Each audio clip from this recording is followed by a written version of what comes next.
Good morning, everyone. Good morning. Wow, what a crowd. Well, happy Monday. How many of you, how's your feet doing so far? Well, this is a great place to come and relax and sit down and rest your feet. So, welcome to The Point. My name is Stephanie Jonas. I am with the High Point Market Authority, and we manage the space here at The Point, and we have some great panels every day. So I encourage you to pick up, we have a lovely little brochure that has all of our events in here. We host panels every day at 10 a.m. and 2 p.m. And we're gonna have another great panel like today. And wow, how many of you attended this panel last market? A couple of you. So this was such a popular panel that we decided to bring it back. And we are so thankful to Ultraviolet Agency, Jen Smiga, who is here today with us, along with ASID. They are sponsoring today's panel, so they're helping us make this possible. There's coffee in the back. There's some nice little sweet treats back there for you if you get hungry. But I am thrilled to have this very esteemed panel. I'm just so excited to have these experts in this industry with us today. With that, I'm going to hand it over to Julia, and she's going to introduce this amazing panel today. Thank you all so much for being here. I know it's a busy market, so I know it's precious time, so take it away. Thank you, Stephanie. And thank you to The Point. It's always great to be back here. I love this room. I love to see that it's as full as it is. Is everybody fully caffeinated? I'm mostly caffeinated, so it's good though, because usually I like to walk around and there's not much room to walk around because you guys are all here. So this is great, thank you. So I'm Julia Zapsik, I'm with Ultraviolet Agency. We're very happy to be sponsoring this again. We had tremendous response last time, really overwhelming. And so we're happy to do this again. It's an honor to be up here with these professionals, and I'm gonna let them do most of the talking. Just to let you know, so we have about 45 minutes to get through, and that seems like a lot of time, but believe me, when we get into the questions and you start to listen and get into all this great information and perspective, it's gonna fly by. We're gonna try to reserve at least 15 minutes at the end for questions. Some of our panelists can stay. Many of them have a lot going on and they need to catch planes and go back. So if you have something that's a really burning desire, please have it ready to go for the Q&A. Don't necessarily think that you're gonna have the opportunity, although that would be nice, to stay after and talk for a half an hour, because a lot of the panelists have to leave. But it's delightful. I'm very curious, always curious to see who's in the room. How many folks are here at High Point Market for the first time? Okay, wow. Great. I hope you're enjoying your first experience. That's great. Everybody, was it all you thought it would be? Is it more, a little overwhelming, but a lot of great stuff going on, right? Right? That's great. How many folks in the room are interior designers? That is your primary, wonderful. Okay, great. Which is, we kind of expected that. How many folks have been doing it for more than 10 years?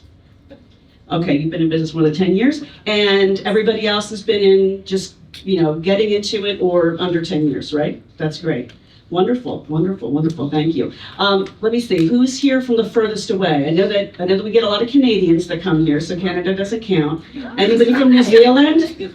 No, we love our Canadian brothers and sisters. Anybody here from New Zealand? No? Okay, all right. We're from New Jersey. Ultraviolet is based in New Jersey along the Jersey Shore, so we got a little bit of sunshine, a little bit of sand. To bring you. So what I'm going to do is I'm going to introduce our panelists, and each panelist has sort of volunteered to shepherd one of the questions, but everyone has a chance to respond to every question. I'm going to give short bios, and forgive me as I read off my piece of paper, but even I can't contain all the goodness that these guys bring to the table. So we've got Matt and Heather French of French and French Interiors down there. So welcome, Matt and Heather. Founded by a husband and wife team, Heather and Matt French.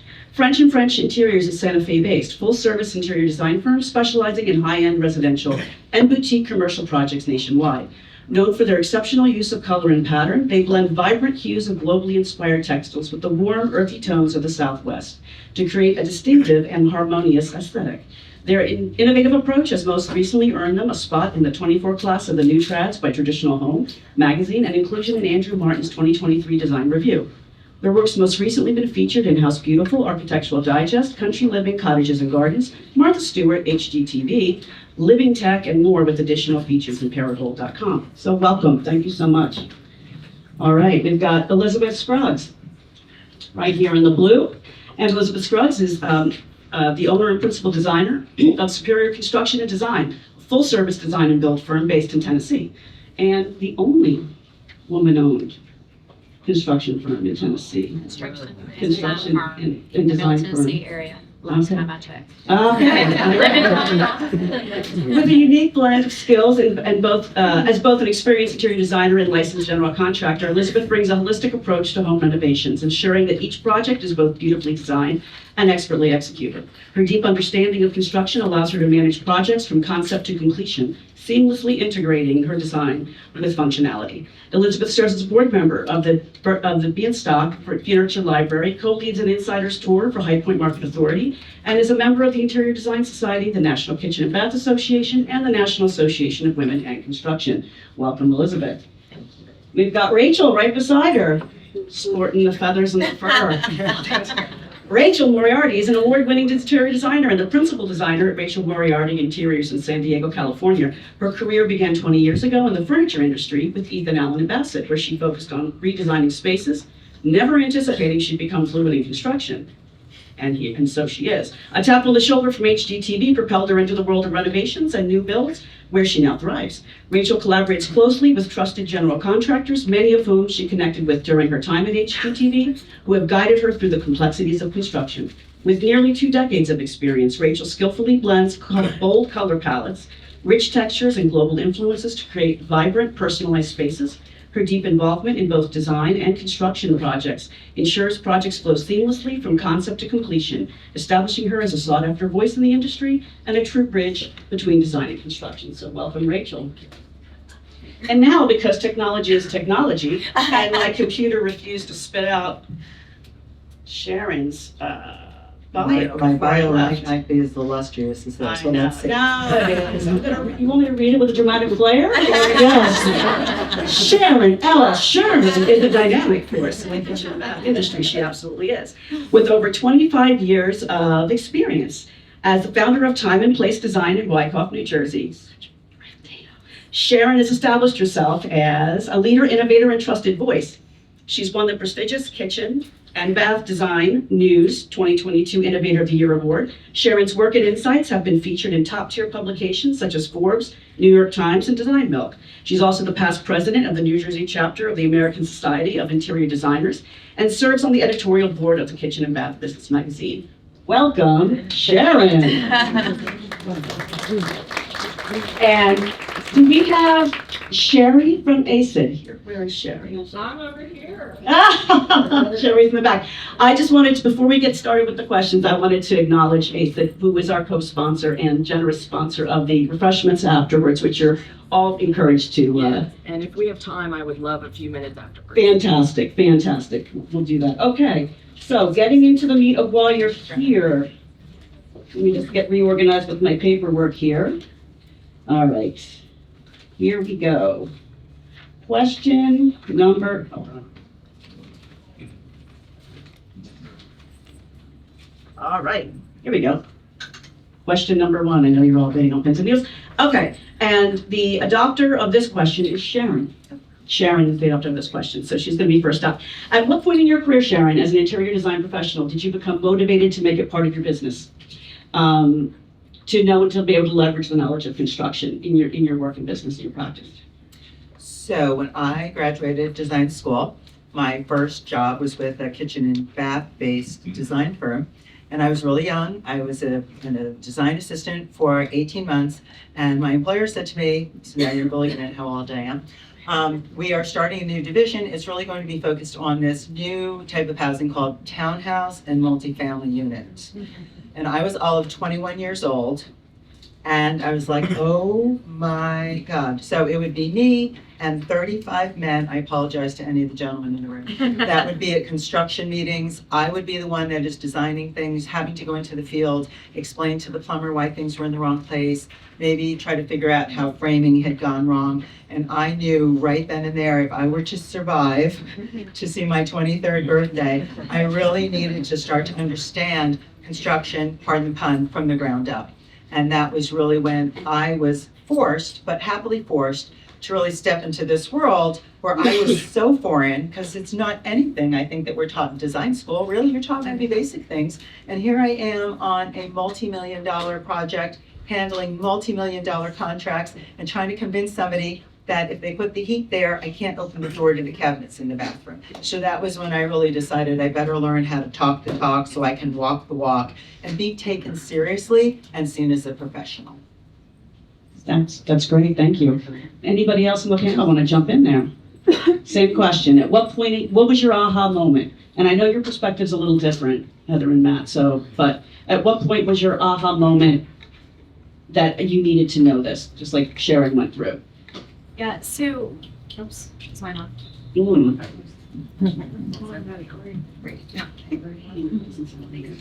So we're not classically trained. Matt was an electrical contractor and general contractor for years. And we started off by building our own houses. So we kind of had that hands-on experience. And when I say building our own houses, I mean like he was actually building our house, not hiring somebody. And so I think for us, we really had this hands-on knowledge that happened. And then we started our interior design firm. So once and because I'm not classically trained, I didn't have the technical experience like AutoCAD and Revit and all of that behind my belt. We always laugh and say that our firm wouldn't be able to hire us now. Which is very true. And so there became a point where we started doing commercial projects, and we didn't have a choice but to communicate in a very professional way, which became, plan sets and integrating with an architect and all of that. So we hired on people who were trained and could do this very well, not just the on-the-job experience that we had, in order to communicate and move through that process. Thanks. I'm going to ask everybody to answer that question, because I think this is illustrating that everyone's coming from a slightly different perspective, a different point in their career. So Elizabeth, would you like to go next? Sure. What was your aha moment? Like, when did you stand and say, okay, I got to learn this? So my aha moment was, I didn't have one. I was a general contractor before I was an interior designer. So I come at it from that angle. I look at everything as building it first, and then I look at the design. I started when I was 21. I built our first house when I was 21. I think I was just young enough and dumb enough to think I could do it, And like Sharon, I'll show my age. I went to the bookstore and bought a book. There was no internet, there was no anything back then, and so I read a whole lot about it. And very fortunate to have a friend that is a developer now. He was a contractor then, but he said, yeah, you can do this, and kind of held my hand through it. And that's how I learned in the beginning. And I did it 3 or 4 times for us. And then I thought, I might kind of like to do this. And so then I went and took some classes, and then I got my license. Then the design part came organically from that for me. Okay. For me, it was when I was doing HGTV, and they had told me, I'm self-taught too, and I always used to say, I don't do kitchens and baths. I don't know if anyone here relates. Does anyone not say they don't do kitchens or baths? And then I got thrown in the deep end. There was a designer that was working with me on the project, and she quit. Mm-hmm. And so I had to do 7 bathrooms and 5 kitchens in 6 weeks on my own. And there was a general contractor who took pity on me. And so he was great, and he really taught me how to calendar, the order of things. And since then, I never looked back. I was just like, oh my gosh, what what I've been missing this. What a whole time. revolution, yeah. Yes. Well, that's great. Thank you so much. Never say never. That's okay. You're good. So actually, and that's a great segue to talking about the different perspectives, how people gather that information, because the next question that I have is, how did you learn to be fluent in construction? So you kind of already started to answer that a little bit, but, as an add-on, curious, is there a growing community of, women and men interior designers that are supporting each other and sharing information and access to training? I mean, you went to the library and got a book, or you went to the bookstore and bought a book. Can you talk a little bit about how resources have developed and what the current landscape is for anyone here that is going to leave here and say, that's the next thing I have to do. I have to become fluent in construction. What are some of the things that you would recommend that they do? Yep, Sharon. So I'm also going to show my age here. I watched a little show called This Old House. That will teach you every single thing that you need to know. And at the time, because it was so long ago, a lot of the guys that were on our team, and I'm sorry I'm saying guys because they were all men, were kind of Norm's age, and they wanted to be Norm. So they're like, let us show you the ropes. And I really respected them more than you can imagine. They were the most amazing craftspeople. Whatever I thought in my head, they would build. I built this round room with a raised ceiling, and I had all these crazy requirements. And the lead carpenter on my project went home and built a model of the room on popsicle sticks. So he could figure out how to build it and explain to me what I needed to know to be able to have that room go up. Wow. And those are mentorships that I'm not so sure exist anymore. I think they're trying to bring them back. But you literally, if you go watch those shows, they're going to explain every single thing that you need to know on how to build. And yeah, we have books. I still refer back to them today, construction books, because I need to be able to speak with people in the field. I need to interact with the architects. I need to work with all the other trades. But that for me was my education, and I think it's still an incredibly valuable resource. Do you still have the popsicle stick model? No. Darn. We're going to auction it off. Elizabeth, would you like to add to that? Yeah, I think that, now, there are so many Facebook groups and ways that we can engage with others and learn. I spoke before about the mentor I have, and I've had for 30 years. I'm incredibly fortunate in having him. They are our best friends, and so I talk to him weekly, and I'm still learning after 30 years. There's every day I learn something new, but I have that person that I can go to and ask a question, and I think that's so beneficial. If you can have somebody that's, several years ahead of you that may have been there and done that you have that relationship with, that you can just call and say, hey, I just really don't understand this, and let them help you walk through it. That's what's been best for me. Right. And then again, Facebook groups and things like that. Well, and Rachel, you were talking about mentorship too from your pal who took pity on you. Yes. And I don't know if you're still in touch, if that turned into a long-term mentor relationship. It sounds like a plan. No, go ahead. Yes, we are still, it's been about 7 years since we worked together. We still continue to work together. He's not my main contractor. I have kind of a right-hand man, but I do still, because every contractor has a different business model. So when the project's right, I still work with him. But the one that I have now has been in business for 40 years. And he has been so helpful to me when we're on site. But also don't think just because you don't know about construction that you can't elevate what they do too, because we go to the kitchen shows, we go to the surfaces shows. He came to me with a lot of experience, but not as much in the luxury. So it's been a really symbiotic relationship. Okay, interesting. Would you like to jump in? Yeah, I agree with all of this, the mentorship and everything. And I think it's important for us to remember that we're in the trade, we're tradespeople as well. So when we're on site or we're getting to know all these construction people, we have things to learn from each other, and we're like all getting on a boat with a small craft warning. Yes. So like the bonds that we form are really endearing. where they have to be. Mm. So yeah, I think a lot of people kind of go into this, you know, feeling sort of fancier than everybody else, and perhaps we are, but you know, although we might wear slippery shoes from time to time, you know, we're really tradespeople together. I think that's important to take into consideration. Thanks, Matt. All right.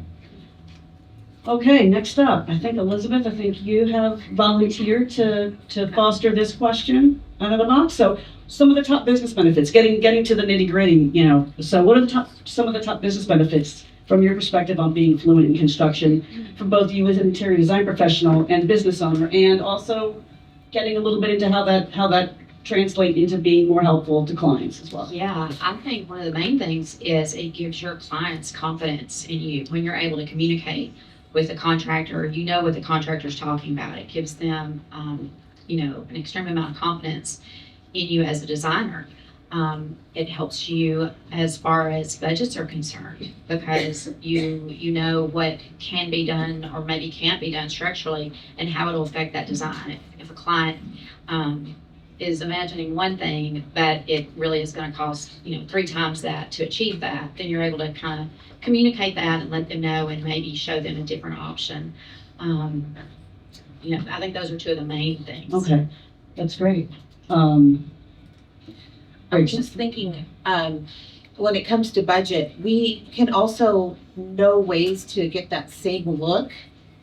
I sound like Ross, same look for less. But, you know, just have it still be that, you know, they're showing you something, you're like, oh, that's going to be, you know, that's a little high.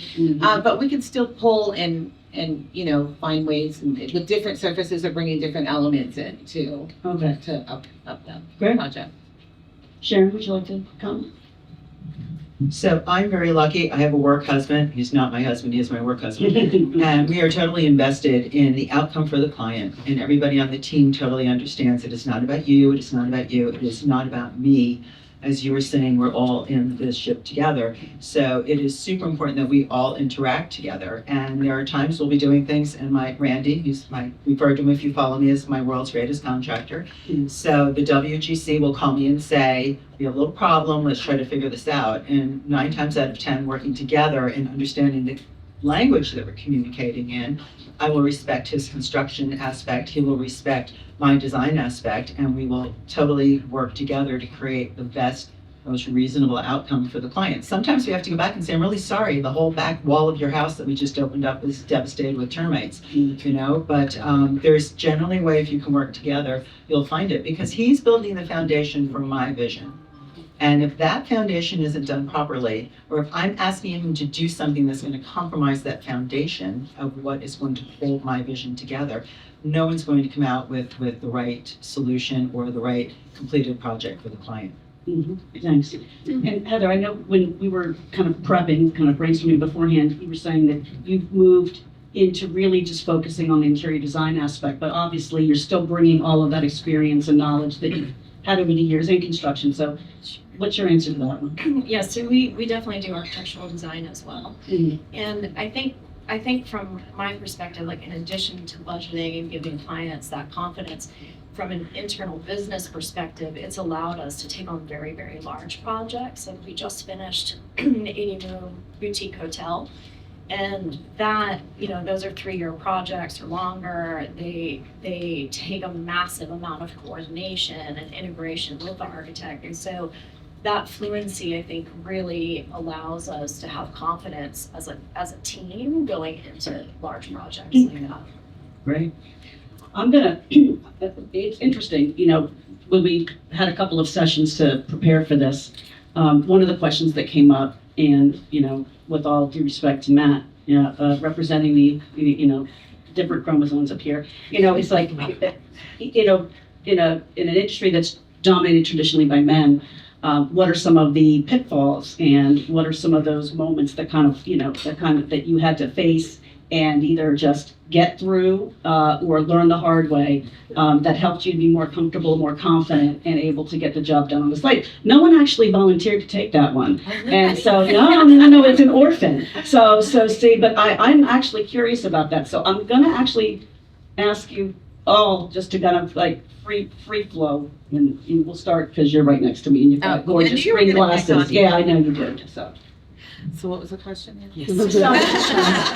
So, as a woman, Yeah. and then traditionally, it's still, I mean, Yeah. even though we are seeing some progress, traditionally male-dominated industry. Yeah. When you made that decision to jump in, what was your experience like? And, do you have any stories, anecdotes that are particularly interesting to share? Yeah, it's not easy getting started until you get some confidence. I walked on a job sites and it's like, oh, here's the designer. Here, she's gonna come and change everything. Or I've had contractors say, real just contractors, not designers too, where they're like, oh, I'm a designer too, and then they start pulling out some projects. A lot of contractors think they're designers, and you have to get past that. So I think that's one of my biggest obstacles. Okay. But they don't wear kimonos and taffeta skirts. You should. Yes. Well, Because you're coming at it Yeah. that's how you got your start. So Yeah. for you, it must have Yeah. been even. yeah, Yeah. you can imagine. Yeah. So I live in a smaller town outside of Nashville. I know, I know all of my guys, obviously, but, sometimes there's guys on the side that I don't know that work for others. And being Southern, I've been raised to be kind, obviously, but, as a woman, to, be quiet sometimes. And on one job in particular, several years ago, about 15 years ago, I walked up and it was a drive-in house and they were putting the gutters on. And the guy had his dirty hands on my fresh drive-in. He was leaning up and I said, hey, I'm going to need you to take your hands off and get another brace for that. And he looked down at me off the ladder and then looked back up and put his hand back up. And I said, I'm going to need you to get down off the ladder, please. And about that time, his boss came around, my guy, and he said, you need to get down, because he didn't know who I was, but he had zero respect because I was a woman. I'm assuming that, or just zero respect because he didn't care, maybe. But so I've had to deal with a lot of that. But now that I've been doing it so long, not so much. But I definitely had a lot of that early on, especially. Sure. How about you? Uh-oh. Here it comes. I lived through the Me Too movement. Uh. I remember going to a job site and stairs weren't in yet, so there weren't ladders around, so they would nail 2x4s sideways in between the studs, and that's how you climb up and down. And I remember the guys would knock down the lower pieces, the lower rungs, so that it would be hard for me to climb up. And being me, I was like, no problem. I just sucked it up and figured out how to hoist myself up and carry my stuff up with me. Those little tests, like if I would have said, that's it, I'm leaving, or I'm calling the job super, it would not have worked. And I knew what was going on. It was like, you need to prove to us that you belong, because you're the decorator, right? And I'm like, no, I'm a project manager. So, you need to find your voice, you need to stand in your power, you need to know what you know, you need to admit what you don't know, and someone will come to your rescue. Fortunately for me, I made friends with the people that were running the entire project. So when somebody didn't want to move something, when I tell them they framed something in the wrong place and it's adversely affecting some other things, they're like, well, reframe it yourself. I always knew that the project manager wasn't far behind and said, really, reframe it yourself? So I had that. And with my contractor, we've had people on our team a long time. I remember having a tile installer that I was asking to do a tile design the way I designed it, and he decided he was changing my design. And proceeded to tell my client how I did not design it as well as he probably could have. And then he found himself gone from the job that afternoon. So, you need to have the knowledge, you need to have self-understanding of where you can go and what you can do, but you also need to own who you are. And you need to say, I'm the professional here, and we need to work together. And I'm sorry, I'm not taking this from you guys. Mm-hmm. So put the rungs back up on the lower half. I think for me, I really try to make sure that the full team knows that we're team players and we're not trying to make things harder for them, but we have a real perspective. And it's our job to make sure that our perspective is executed properly. And so when I see things that are happening wrong, I always make sure I put them in writing. Yeah. So is an email. Because a lot of the times, you'll get dismissed. And in order to make sure and cover ourselves, you want to back that up. So, and I think, like, in addition to those kind of things and being dismissed on a job site, which absolutely does happen, and sometimes you'll see that systems are not flowing, or, the architect didn't design things properly, and so the client's going to get a change order that they're not going to be happy about, and making sure that you speak up and say those things when you see it, for me, is really important, and I think allows the general contractor and the rest of the team to understand that we're knowledgeable and a part of this, and we want things to go smoothly. And then, jumping in when you see a problem on the job site. Like we had a huge fire inspection on this hotel that I was just talking about, and my whole team and I were out there moving concrete bags and picking up nails and screws and sweeping and doing whatever it was going to take in order for that to pass. And so I think, like, just making sure you're a part of it is really important. Okay. That's an excellent point. I should say, Yeah. you can't be above anybody else that's on that team. Yeah. You can't be afraid to pick up a broom. You can't, I walk down driveways, now we have this little magnetic thing. If I see screws and nails and things in the driveway, I'm gonna bend over and pick them up. You have to remember that if you want to be a team, like you're just saying, you need to be part of the team, and you can't just walk in on a different level and just assume that you're going to speak down to the people that you're not going to be on their level with. Or even assume that they're dismissing you because you're a woman. I think like making sure that you're not coming off like that, it is, for me, important anyway, and works well. Okay. Matt? Yeah. Yep. So I came up in Southern Alabama in construction after a liberal arts degree. So right up. But it wasn't uncommon to have conflicts end up in a scramble and a dust up out in the yard, and which is about the most emotional thing men do. Have a flare up. And I've always said that to be a great project manager, you have to either, one, be big enough to whip everybody's ass on the job site, or be a very assertive woman who gets respect with intelligence, but the God-given skills that women have that men don't, which include a long list of things.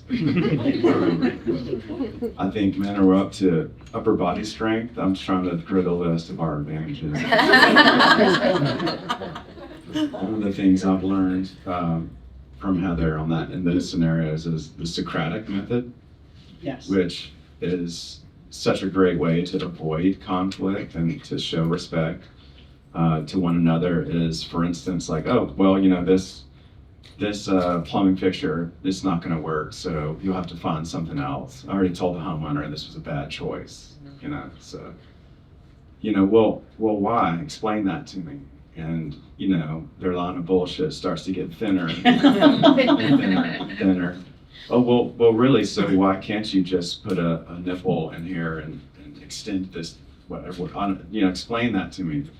And oftentimes it ends up where you kind of, like in my big fat Greek wedding, give the person the idea to pitch to you as a good idea, and you congratulate them on the great idea. And then you all move on as friends. Yes. I find that to be a great way to work through that, and especially on the architectural side, you'll have people throw acronyms at you so fast you don't know what to do.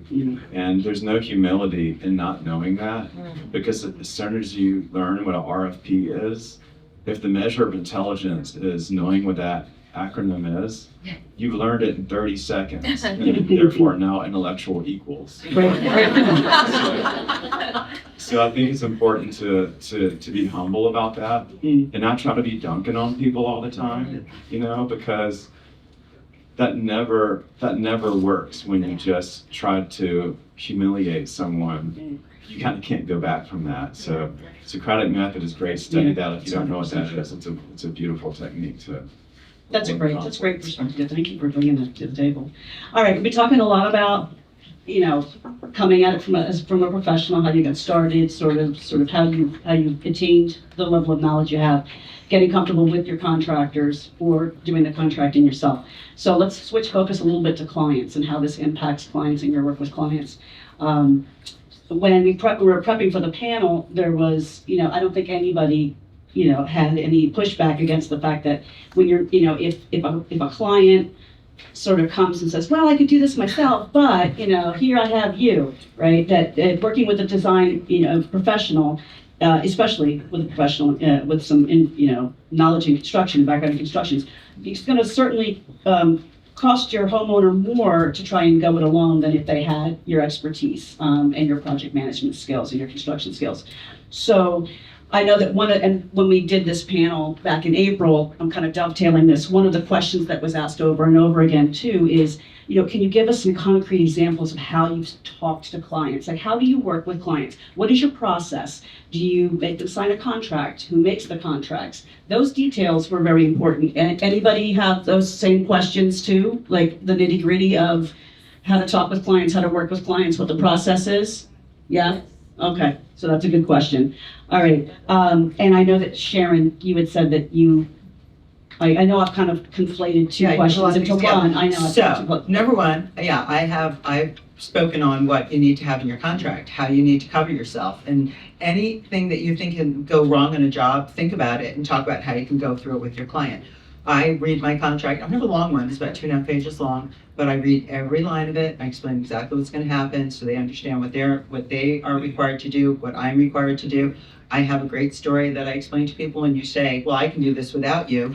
I said to a client who I worked for before that crowdsourced everything. They asked me to come back and do another project. And I said, okay, but if you're going to crowdsource everything, let me call my mother, let me call my sister. I said, I'm out. I can't work with you.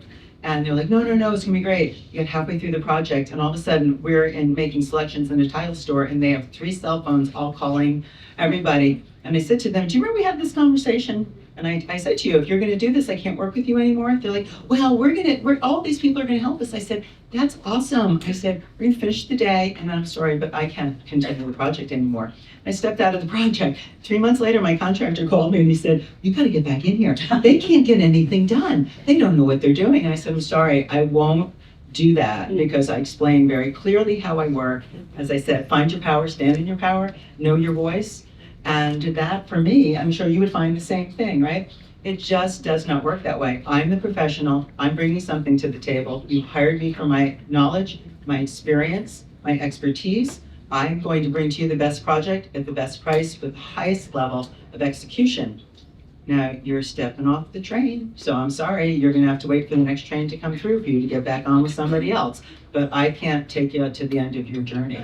Don't be afraid to do that if you know that it's really wrong. But work with your clients. Know how to interview your client to make sure they are yours. Know what you need to know, what's going to work with you, what's going to work for them, and what is going to work for your team, because you can sabotage your business and any related business that you're involved with by continually taking on the wrong clients. That's great advice. It was. It's so good. Since you got what the you just mic, said. yeah. Tell me the question exactly again. So I was following what you were the saying. question's coming back around, looking at it from a client perspective. So you've got the Yeah. client, you're sitting with this client, and so how are clients? Do clients actually understand until you explain it to them how much more valuable your time is because you have the additional knowledge and you're able to look at it from a contractor's perspective and maybe head issues off at the pass, save the money in the long run from making big mistakes. And how do you work with clients to make sure that you're set up for success? Like, what are your guardrails? What are your expectations for them? Well, I do exactly what Sharon said. We go through our contract line by line, and still sometimes they roll off that, just like Sharon said. So, I think most times they hire me because we can do it all, but I don't know if they really realize the value of that. I mean, I think they just think, oh, it's easy, it's easy, and it is easier. But yeah, I think just having very clear expectations up front, and that took me a long time, really. It took me a long time because early on, I wanted to be more accommodating Mm-hmm. okay, yes, we can do that. Okay. And it's taken me years to be like firm, like Sharon said. Say, Mm-hmm. hey, I don't work this way, or I can't work this way. Because if you do, or I'm speaking for myself, if I would do that, I would end up resenting the project and resenting, like, I don't want to go back over there, but I did it to myself. I did that to myself. So I've tried to learn to be more firm through the years, or I am now, and say, this is how we work, this is what we do. And then in the end, you get a better project, truly. Great, thanks.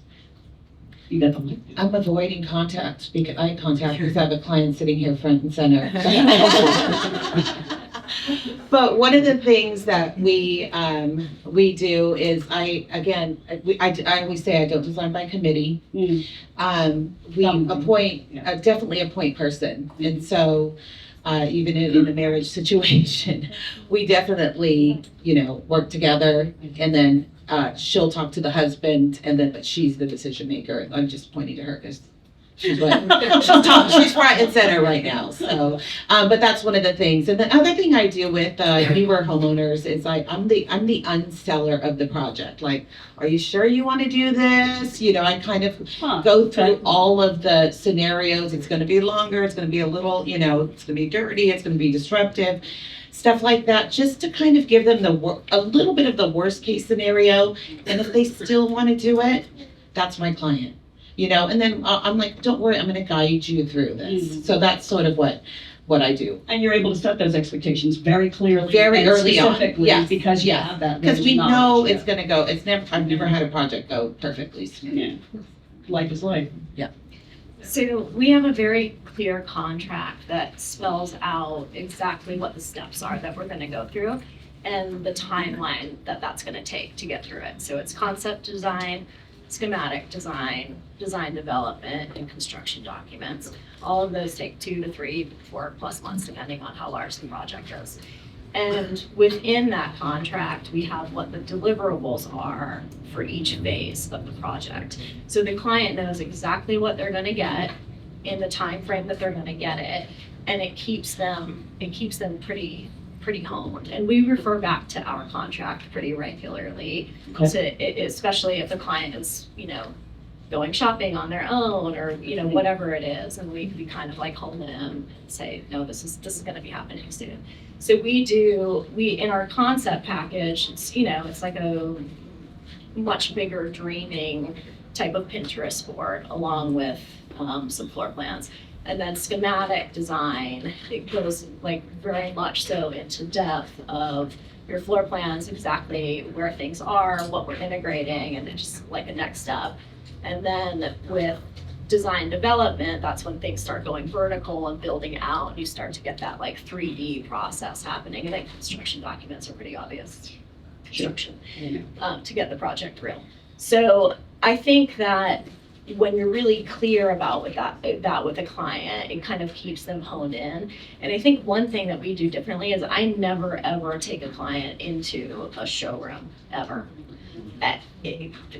There are so many things that a client is going to see, and they're going to get very, very confused about what they think they like or what is appropriate for the project.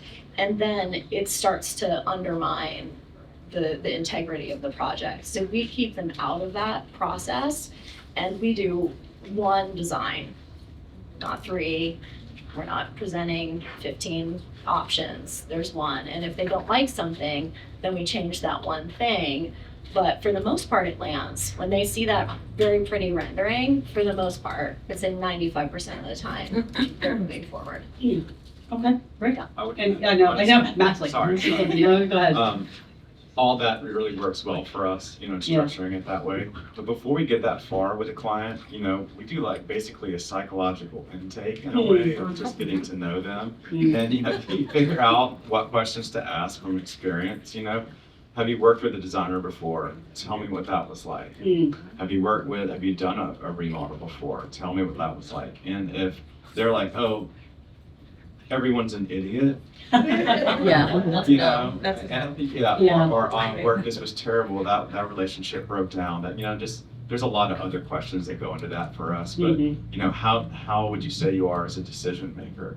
and a lot of questions that if they ramble on, like I am now on those answers, then you know that it could be like a nebulous problem there with getting to that decision. So that actually informs our flat rate as well. Yeah, so general construction, technology, design. You're really stacking the deck here. Okay, we're about pretty much a question and answer time. I'm going to try to squeeze in one more thing because I think we have our panel hails from different geographic regions and our audience probably does too. So I'm just going to open it up because then I am going to wrap. I'm going to ask Sherry to come up from ACID and say a few words before we get to questions and answers. But do you feel that there is a difference, depending on where you are mainly working in the United States with, how you work and how you think about your work and your teams? Okay, we're getting a lot of yeses, so we'll just go right down the line. We'll start with you. Yeah, I'm in San Diego, so it's always interesting because my clients buy homes near the coast. We have to deal with another layer, the Coastal Commission as well. But there have been several times when we've been there with the architect and the GC, and we're seeing, because they always want to go up, right? And then have the neighbor behind say, "Welcome to the neighborhood. Don't ruin my view." Mhm. So that's something that we have that's very specific to San Diego. That's very interesting, yeah. I'm from Nashville, and so again, the South, everybody's very sweet and kind and soupy, and we hug and all of that. And Bless your heart. and we bless your heart. And we have a lot of people moving in from California and New York, and it's a whole different vibe. And we recently had some clients, and I couldn't read him. He was emotionless always, and I always thought he was mad. We don't want anybody to be mad at us, and we want everybody to be happy. And I still don't know. I think sometimes he was unhappy, but learning that, different, Okay. just The different culture, yeah. is part of that. Yeah. So I work all up and down the Eastern Seaboard. New England is a very different conversation than you have in New York, Northern New Jersey. Even as you go into Western New Jersey and Southern New Jersey, I've worked in Washington. My clients have houses all up and down. So I've worked in the Outer Banks. I've shipped projects to Naples, Florida. I've shipped projects to Miami. That is completely different language, and you're only 2 hours apart. So I think you need to understand not only the different buildings, things that you have to consider in those areas, but, when I would probably not dress like this if I was going into Manhattan and meet a client. I'm usually in basic black with a splash of color. And it's all of those things because that's what my clients will relate to. So I think that's super important that you know where you're working, who you're speaking to, and then all the way that the construction goes on in those different areas are very, very different. And Manhattan is a whole nother story. But I think you just need to become familiar with how those different areas work into your projects and how you work with them. Cultural competence. Heather and Matt, if you'd like to finish up. Well, for us in Santa Fe, we're kind of out there in a lot of ways, and we have a labor shortage, I know, that's going on everywhere else, but it's big here. We might have a client come in and shop to find a GC for years. And you're kind of lucky to find one, so sometimes you end up in a situation working with somebody who you hoped you never would again, or whatever the situation is, which is in a small town, you got to figure that out. We also don't have any mini showrooms or design places to go to, so we rely on outside reps for that, which is probably unique to us. But we're also getting an influx of city folk from all over. Yeah, no surprise. Heather, do you want to say a couple words? I don't know. I'm a little bit stumped by that question. I think we work all over the country. Yeah. And there are differences for sure, but there are also a lot of similarities, to like how you structure a project that's outside of your region to make that a successful project. And I do think that those systems are pretty similar, like find a great receiving company that'll inspect everything for you, have a really great general contractor, all the things, And so yes, there are a lot of, differences for sure, but there's also some similarities. So that's a great pitch too for making friends all over the country, Yes. designers and building that network, because they can be your first call. Hey, got pitched a project. talk to me about what it's like to work where you work, and that's great. Wonderful. Panel, I can't thank you enough. This has been such a great conversation, and we are going to take some questions. I am going to ask Sherry to come up from ACID and welcome her. ACID, as I said before, if you missed it, is our co-sponsor, and they're sponsoring refreshments afterwards, so please feel free to stay. And Sherry, go ahead. Thank you, Julia. Thank you. It's ASID.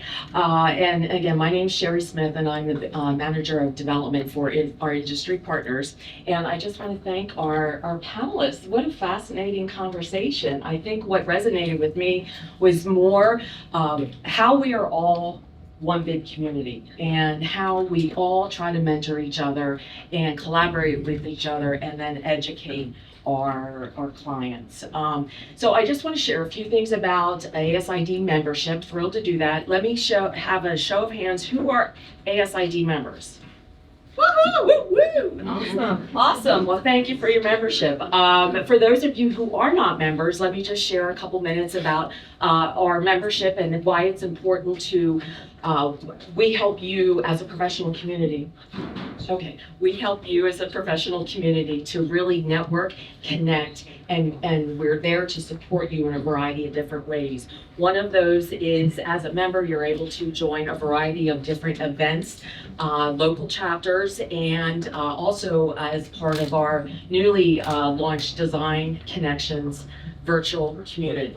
So what that means is all of you are able as members to go on and collaborate and communicate and connect with fellow designers, industry partners, and tradespeople, anybody who touches the trade industry. So that's important. Another important feature of your membership is the fact that we highly are engaged with community or with education. So we have a very robust CEU platform, and that is one of the main things that our members come to ASID for is for those continuing education units. A very, like I said, a robust platform. It's Design Learning by ASID.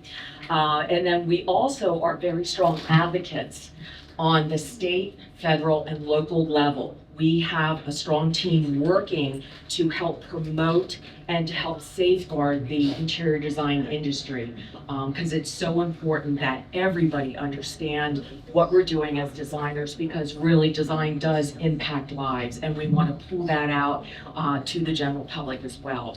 And then let's see. I think that was 4 of them. And lastly, we strongly encourage all of our members to get involved. Get involved at your local chapter.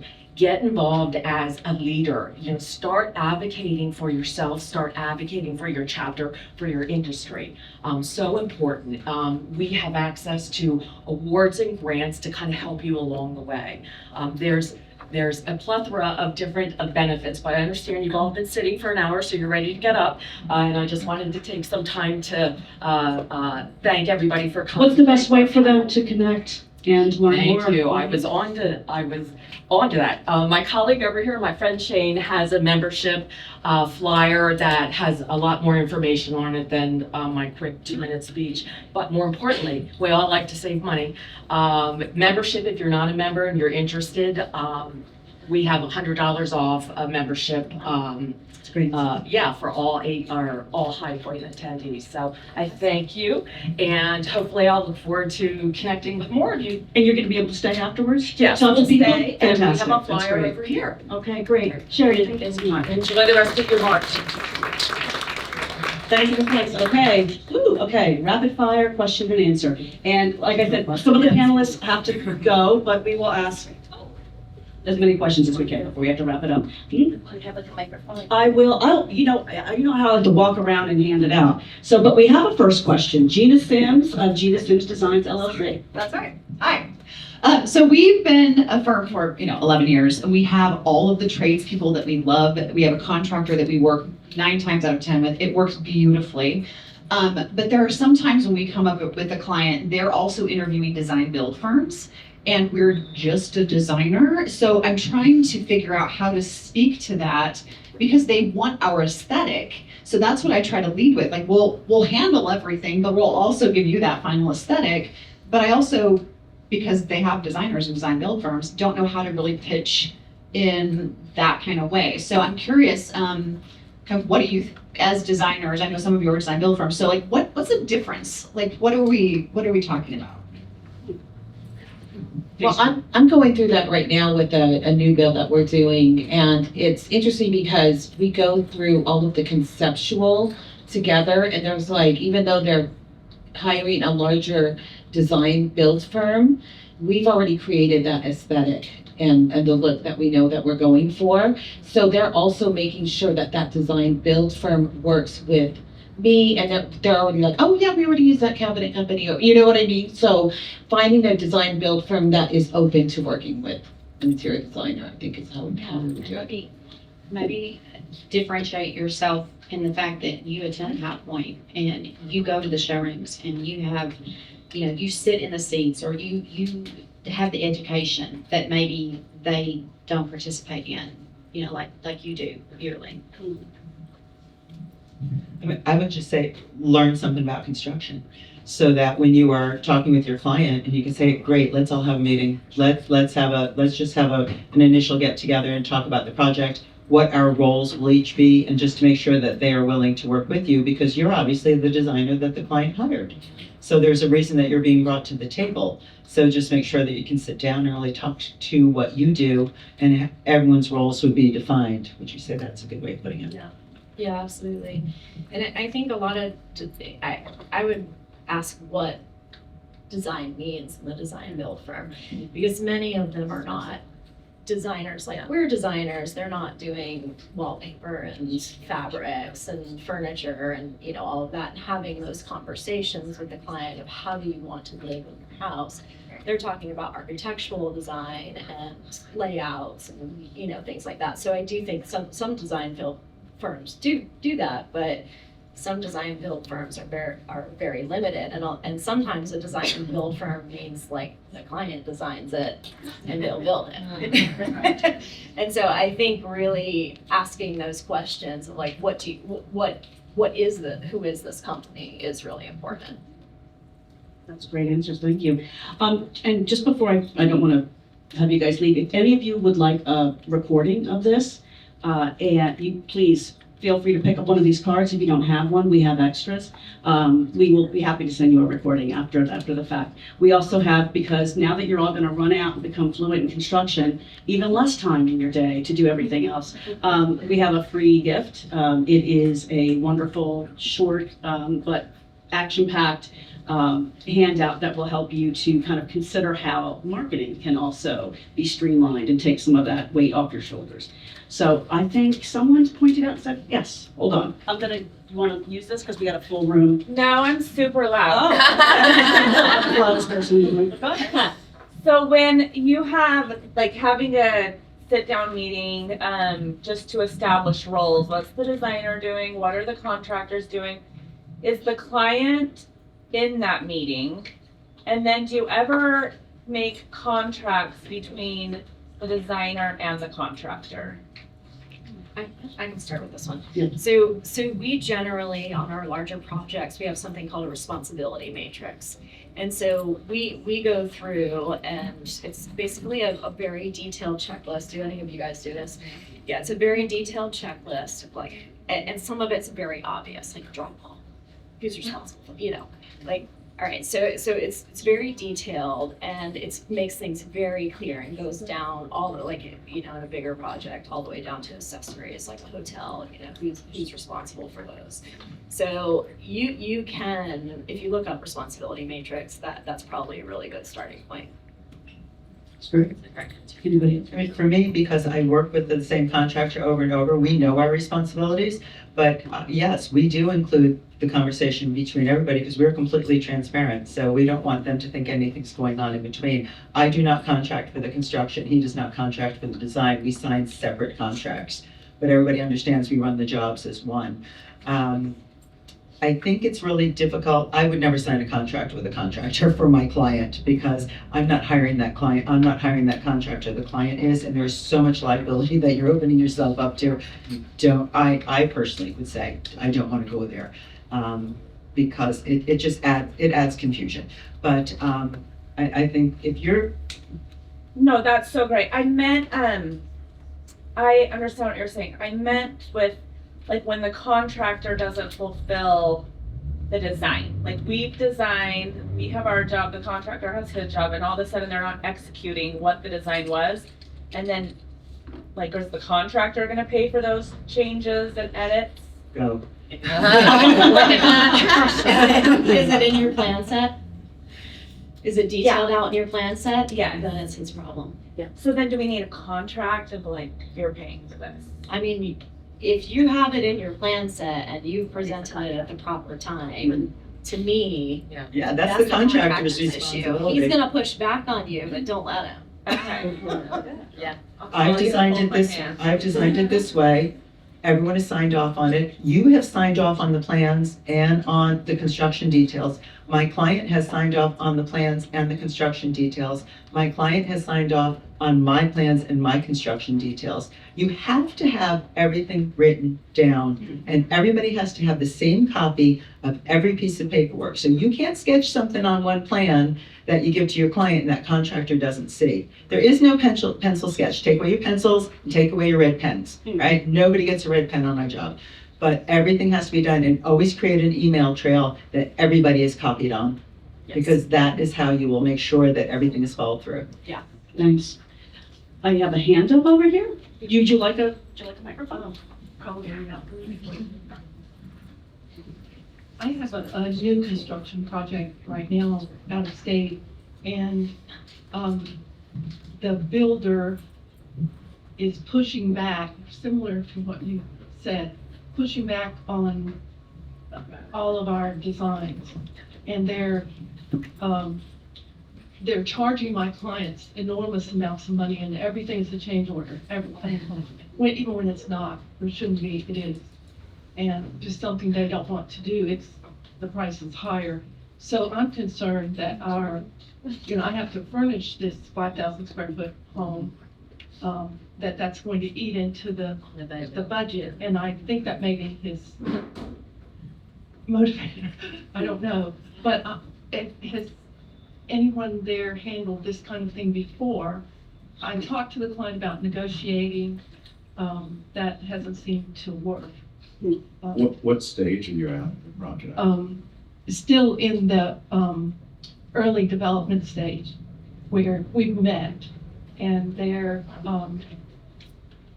the project is in a remote area, like a ski resort area, and everyone has to travel far to get there. And I think the builder has actually implemented some of the things, and they're wrong, or they're not, according to the design. But we don't know that. What stage did you come into the project? Did you come in at the beginning? We waited, yes, I was at the beginning. We waited over a year for the builder to even start. Wow. Well, okay, so I guess my question would be, did you, at what point before building started, well, it doesn't sound like it to me though. So did you present everything and he did it before he even broke ground? No. Okay. Yeah, so I think that's probably the key. It's probably a different type of contract then. So I think for everybody, designing up front for your client so that that's how you protect them from change orders and massive costs. So, Yeah, for you to come into it, so if clients contracted to have this room built, and the contractor said, this is how much it's gonna be, and now you're like, we're gonna take that window out, and we're gonna put some beams in, and we're gonna move this, we're gonna change the HVAC, and then we have to do this. No, That's not what we're doing. But I'm using that as an extreme example. You're maybe adding things that were not part of what he originally agreed to with your client to build. And that's why you need to have your designs, if you can, done up front, because if you're creating something that's going to require more labor for him or more materials for him, you're saying it's difficult to get there. Now he's got to be able to ship the materials into that space to be able to do that. It's a really difficult place to be, especially if you're not controlling the initial buildings. You started together. You all started together. Can I, I'm just gonna put a little pause on this, because we really are at time, and I wish I had a time machine I could jump back in, but I know people are really busy and have a lot of things to do, so I just wanna take this break. If you can stay after for a few minutes, maybe you can finish up that conversation. I just wanna celebrate the panelists, they're in Nashville. Thank you so much. And also thank you. We're also honored to have your presence here today. Thanks for spending the time with us. Please do stay for a few minutes, as long as you can. I know that they're gonna hang out. Please stay for refreshments as well. Thank you so much.